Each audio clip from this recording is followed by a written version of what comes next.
আজ ৩৬ জুলাই তথা ৫ই আগস্ট গণ অভ্যুত্থান দিবস। আজকের এই দিনে গত বছর ফ্যাসিবাদী আমলের দুঃশাসনের ১৬ বছরের অবসান হয়। আজকের দিনকে ঘিরে জামাত, শিবির, এনসিপি এবং নুরুল হক নূরের দল, গণ অধিকার পরিষদ সহ আরো কিছু ছোট ছোট রাজনৈতিক দলের নানা প্রোগ্রাম আমরা লক্ষ্য করেছি। কিন্তু এত আয়োজন, এত সমাবেশ, উদ্দীপনা সরকারের পক্ষ থেকে আমরা দেখেছি, কিন্তু দেখিনি কিছু বাম সংগঠন ও বিএনপির মধ্যে। আজকে কোনো গণমিছিল, আনন্দ মিছিল, কোনো শোভাযাত্রা, কোনো শো প্রদর্শন, কালচারাল অ্যাক্টিভিস্ট কোনো কিছুই তাদের মধ্যে আমি লক্ষ্য করিনি। অথচ আজকের এই দিনকে ঘিরে কোনো মেমোরিয়াল, কোনো ইভেন্ট, কালচারাল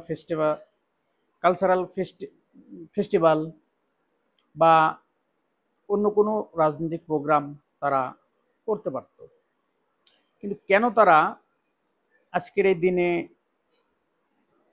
উদযাপন করতে নিজেদেরকে পিছিয়ে নিয়েছেন, আমার নিজেও বোধগম্য আসে না। বাম সংগঠনগুলো উপরন্তু শিবিরের যে কালচারাল ফেস্টিভ্যাল সেখানে হামলা চালিয়েছে এবং তারা এর বিরুদ্ধে একটি আন্দোলন গড়ে তুলেছে, যেখানে গত 15 বছরে যে সকল বিচারিক হত্যাকাণ্ড হয়েছে সেই বিচারিক হত্যাকাণ্ডের যে ছবি ছিল সেই ছবিগুলোকে কেন্দ্র করে সেখানে জুলাইয়ের যে অ্যাক্টিভিটি সেখানে ফুটিয়ে তোলার পাশাপাশি গত 15 বছরের দুঃশাসনের অ্যাক্টিভিটিও তুলে ধরা হয়েছে। কিন্তু ওনারা হয়তো ভুলে গেছেন যে গত 15 বছর 16 বছরে যে দুঃশাসন, সেই দুঃশাসনকে কেন্দ্র করেই জুলাই আগস্ট আন্দোলন গড়ে উঠেছে। কিন্তু সেই প্রেক্ষাপটগুলোকে বামেরা এখন অস্বীকার করছে এবং সেখানে তারা ফ্যাসিবাদেরই পরোক্ষভাবে সমর্থন করছে। ফলে তাদের উদ্দেশ্য ভিন্ন এবং তাদের উদ্দেশ্য ফ্যাসিবাদী বলে আমি মনে করি। এমত অবস্থায় জাতির কাছে প্রশ্ন